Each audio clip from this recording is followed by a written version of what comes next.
দর্শক, সেনাপ্রধানের বক্তব্য নিয়ে, তার ভাষণ নিয়ে দেশ জুড়ে একেবারে যা তা অবস্থা শুরু হয়েছে। যা তা মানে হচ্ছে যে আলোচনার দিক থেকে সেনাপ্রধানের বক্তব্য ভাইরাল হয়েছে, সেটা নিয়েই টক অব দ্য কান্ট্রি পরিণত হয়েছে সেই সাবজেক্টটা। সেনাপ্রধান কি বলেছেন তার ভাষণে, ইতিমধ্যেই তার ভাষণ আপনারা সামাজিক যোগাযোগ মাধ্যমে শুনেও ফেলেছেন হয়তো।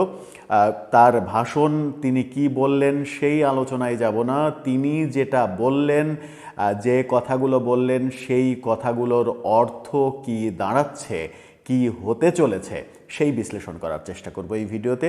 থাকবেন পলিটিক্স টিভির নিয়মিত আয়োজনে।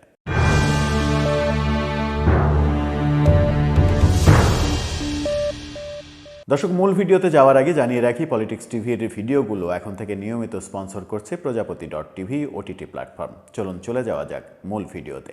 বলছিলাম সেনাপ্রধানের ভাষণকে নিয়ে। সেনাপ্রধান আধা ঘন্টার কিছু কম সময়ে ভাষণ দিলেন এবং সেই ভাষণ রীতিমতো টক অব দ্য কান্ট্রিতে পরিণত হয়েছে। সেনাপ্রধানকে বডি ল্যাঙ্গুয়েজের দিক থেকে এই প্রথম অ্যাগ্রেসিভ মনে হয়েছে এবং তিনি তার বডি ল্যাঙ্গুয়েজে এটা বোঝানোর চেষ্টা করেছেন, এনাফ ইজ এনাফ, অনেক হয়েছে, এবার থামতে হবে, না থামলে পরিণতি ভয়ঙ্কর হবে। তিনি যে হুঙ্কারটা দিয়েছেন, তিনি একেবারে স্পষ্ট ভাষায় সাবধান করে দিয়েছেন। কাদের সাবধান করলেন তিনি বললেন, আমি সাবধান করে দিচ্ছি। সাবধান করে না দিলে হয়তো আপনারা বললেন যে আপনি তো সাবধান করেননি আগে থেকে, তাই সাবধান করে দিচ্ছি। তিনি সাবধান কাদেরকে করলেন সেই প্রসঙ্গে উত্তরটা খোঁজার আগে যে প্রসঙ্গটা আসা উচিত, আসলেই আপনারা বুঝতে পারবেন যে তিনি কাদেরকে সাবধান করলেন। আইনশৃঙ্খলার পরিস্থিতি নিয়ে তিনি খুবই গুরুত্বপূর্ণ একটা কথা বলেছেন, যে কথার বিশ্লেষণে আমরা যদি যাই। তিনি কি বলেছেন? তিনি বলেছেন যে আইনশৃঙ্খলা পরিস্থিতি খারাপ হওয়ার বেশ কিছু কারণ রয়েছে।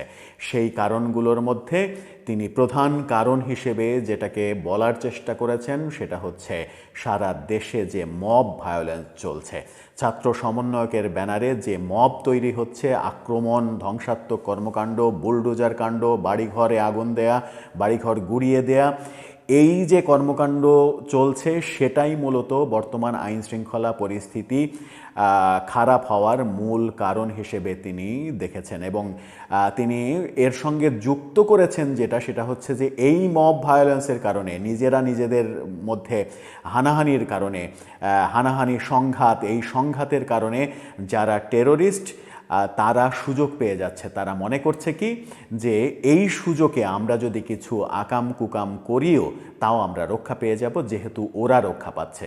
অর্থাৎ মব করে যারা রক্ষা পাচ্ছে তাদের কারণেই দেশে আইন শৃঙ্খলা পরিস্থিতি এতটা নিচে নেমেছে। এই কথা সেনাপ্রধান যখন বোঝান তখন সরকারের বোধহয় টনক নড়ার কথা। এবং সেনাপ্রধান সাবধান করার প্রসঙ্গ যদি আসি, তাহলে তিনি স্পষ্টভাবে দুই পক্ষকে সাবধান করেছেন।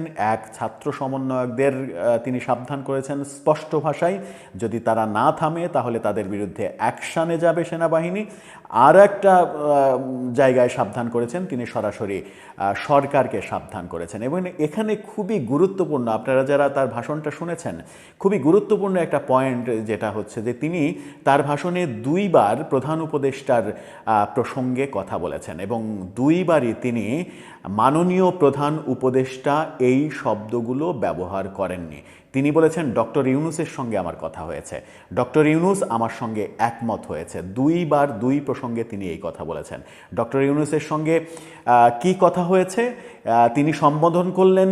একজন সেনাপ্রধানের কিন্তু রাষ্ট্রের প্রধানমন্ত্রী কিংবা প্রধান উপদেষ্টাকে সম্বোধন করার কথা মাননীয় প্রধানমন্ত্রী কিংবা মাননীয় প্রধান উপদেষ্টা, এভাবে, এর বাইরে কোনো সম্বোধন করার কথা নয়। তিনি সেটা সম্বোধন করেননি। খুবই গুরুত্বপূর্ণ একটা পয়েন্ট, তিনি সেটা সম্বোধন করেননি, সরাসরি নাম ধরে সম্বোধন করেছেন। বলেছেন ডক্টর ইউনূসের সঙ্গে আমি কথা বলেছি, আমার কথা হয়েছে, তিনি নির্বাচন ব্যাপারে আমার সঙ্গে একমত হয়েছেন। এবং তিনি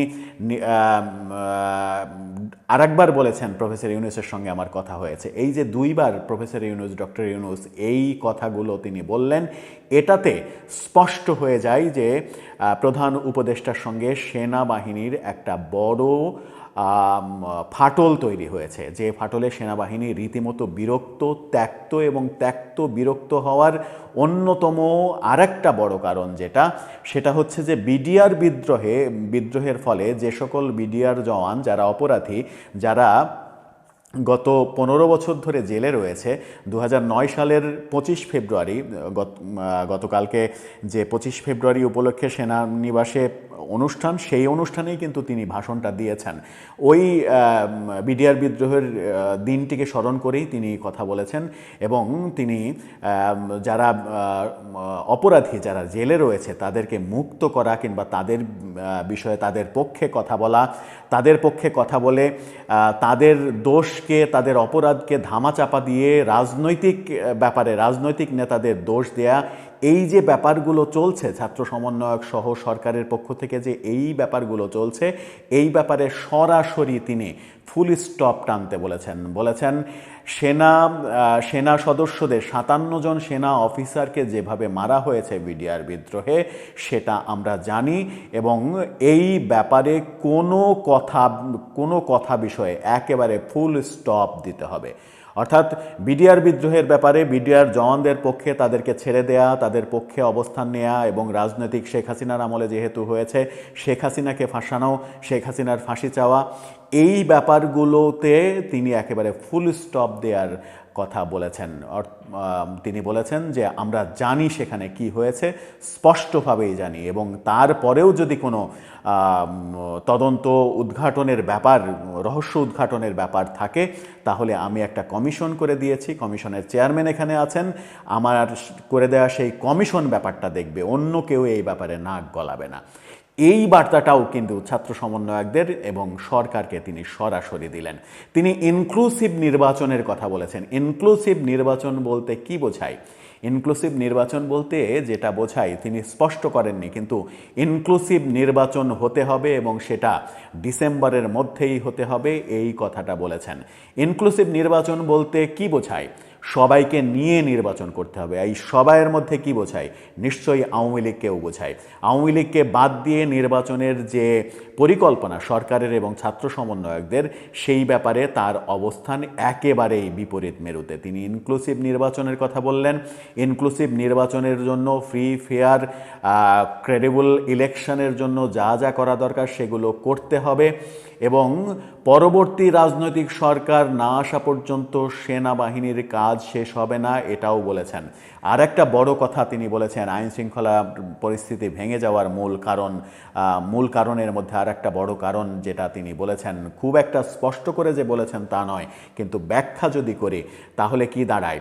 তিনি বলেছেন যে আজকে পুলিশ বাহিনী অকার্যকর কেন, র্যাব অকার্যকর কেন, এনএসআই, ডিজিএফআই, গোয়েন্দা সংস্থাগুলো অকার্যকর কেন, বিডিআর অকার্যকর কেন? কারণ এই আইনশৃঙ্খলা বাহিনীর বিভিন্ন লোকদের বিরুদ্ধে বিভিন্ন ধরনের তদন্ত, তাদেরকে কেসে ফাঁসানো, তাদেরকে দেখে নেওয়া, তাদের বিরুদ্ধে অবস্থান নেওয়া, এই যে ভীতিকর অবস্থা তৈরি করা হয়েছে, এই ভীতিকর অবস্থার কারণেই আইনশৃঙ্খলা পরিস্থিতি আজকে ভেঙে পড়েছে।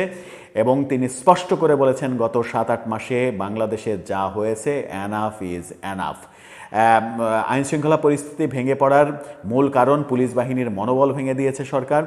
পুলিশ বাহিনীর বিরুদ্ধে যে অ্যাকশান এবং সেই অ্যাকশানের ফলে পুলিশ কাজ করতে পারছে না। তিনি বলেছেন কোনো বাহিনীকে আন্ডার মেরিট করে কোনো ফায়দা হবে না, তাতে সেই বাহিনীকে অকার্যকর করে দেওয়া হয়। বাংলাদেশে এই মুহূর্তে তিনি বলেছেন যে একমাত্র বাহিনী সেনাবাহিনী, সাথে তিনি নেভি এবং বিমানবাহিনী এবং নৌবাহিনীর কথা বলেছেন।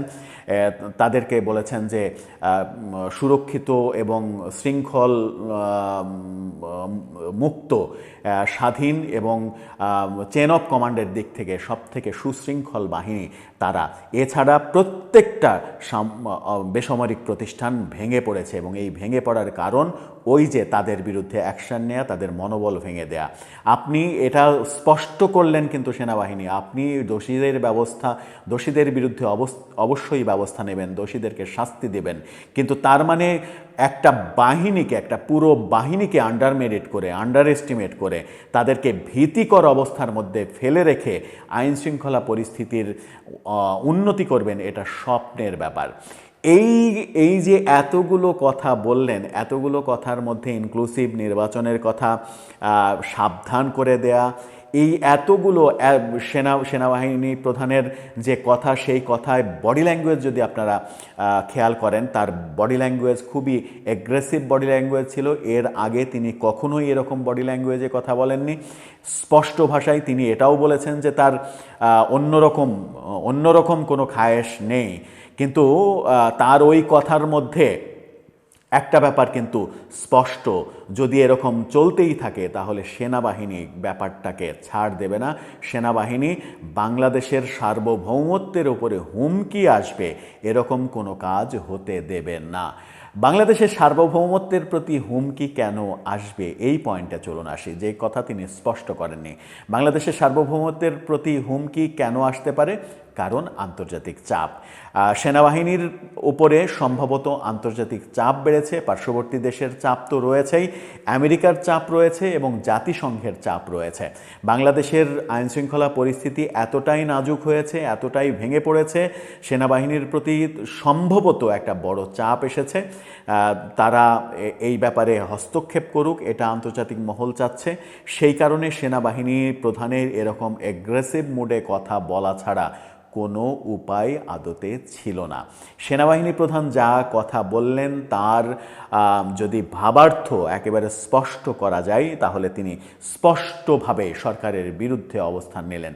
সরকার যা করছে সেটা করা যাবে না, ছাত্র সমন্বয়করা যা করছে সেটা করা যাবে না, সেটা করলে দেশের সার্বভৌমত্ব হুমকির মুখে পড়বে। দর্শক, আপনার কি মনে হয়? সেনাবাহিনীর একটা বক্তব্য তো শুনলে ফুরিয়ে যায়। যে বিশ্লেষণগুলো করলাম সেই বিশ্লেষণে সার্বভৌমত্ব, আন্তর্জাতিক চাপ, ইনক্লুসিভ নির্বাচন, অর্থাৎ সবাইকে নিয়ে নির্বাচন মানে হচ্ছে আওয়ামী লীগকে নিয়ে নির্বাচন, যারা মব করছে তাদের বিরুদ্ধে একেবারে যুদ্ধ ঘোষণার মতো অবস্থা, যদি এটা স্টপ না হয় তাহলে সেনাবাহিনী অ্যাকশানে যাবে এবং খুব সম্ভবত সেই অ্যাকশান শুরু হয়েও যেতে পারে। যারা মব সৃষ্টি করছে, যারা একজন আরেকজনকে আক্রমণ করছে, বাড়িঘর জ্বালিয়ে দিচ্ছে, বুলডোজার কাণ্ড ঘটাচ্ছে এবং যারা ইন্ধন দিচ্ছে এই ব্যাপারে, আপনার মতামতগুলো জানিয়ে এই ব্যাপারে লিখতে পারেন আমাদের কমেন্ট বক্সে।